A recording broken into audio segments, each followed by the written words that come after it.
Bueno, vamos a hablar un poco sobre la teoría de la concepción. Esta teoría afirma que la personalidad del ser humano comienza con el inicio de la vida intrauterina. Es decir, el momento de la concepción, la dificultad que se plantea con esta teoría es el determinar y probar el momento exacto de la concepción, y con ello la certeza del inicio de la personalidad del individuo.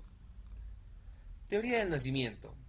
Según esta teoría, la personalidad comienza en el momento del nacimiento, siendo este criterio universalmente aceptado.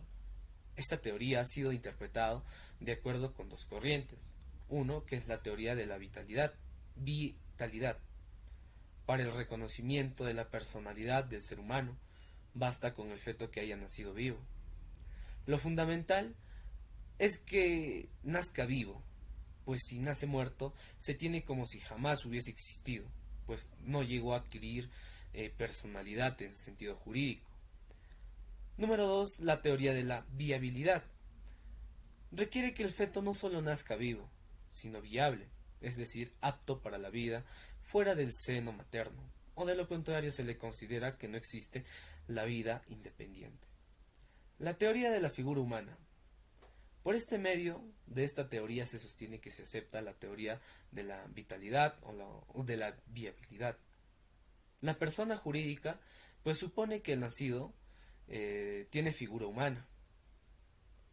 Con esta teoría se quiere excluir a los monstruos y prodigios, aunque no es acogida por nadie, porque como dice Aguilar Gorrondona, se sabe qué es la generación, mas no la figura lo que va a determinar la condición humana del nacido.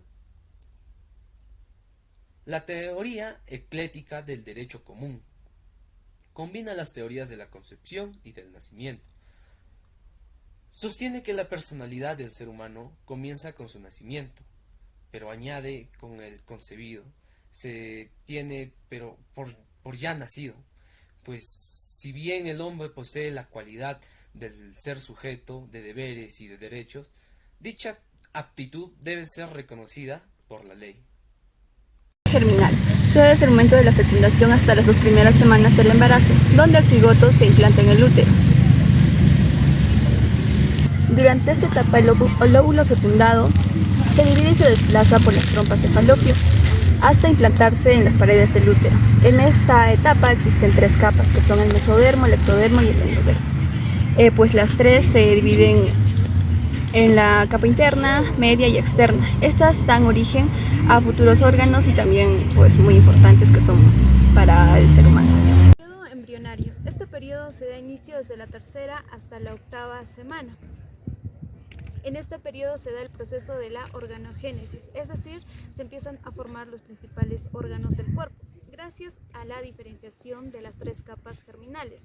El ectodermo que da origen al sistema nervioso, el mesodermo que da origen a los huesos, a los músculos, a las sangres, y por último el endodermo que da origen al sistema digestivo y el sistema respiratorio. Por otro lado tenemos la etapa fetal, que se da inicio desde el fin del periodo embrionario hasta el nacimiento.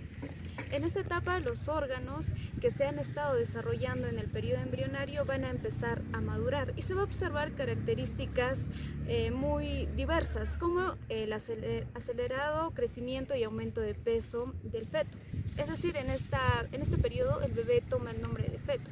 Por otro lado, también se da lo que es el desarrollo del sistema nervioso, es decir, el cerebro sigue desarrollándose. Y por último, pues tenemos lo que es... Y para finalizar tenemos la sesión de estimulación prenatal. Esto ayuda al desarrollo físico, emocional y cognitivo del bebé. Y como las actividades más importantes tenemos la sesión de escuchar música. Al escuchar música o sonidos de la naturaleza estamos estimulando el proceso auditivo del bebé. También tenemos la técnica de relajación. La madre puede practicar yoga o meditación y esto baja los niveles de estrés y para que ella también tenga una mente más tranquila. También tenemos la conversación o el hablar.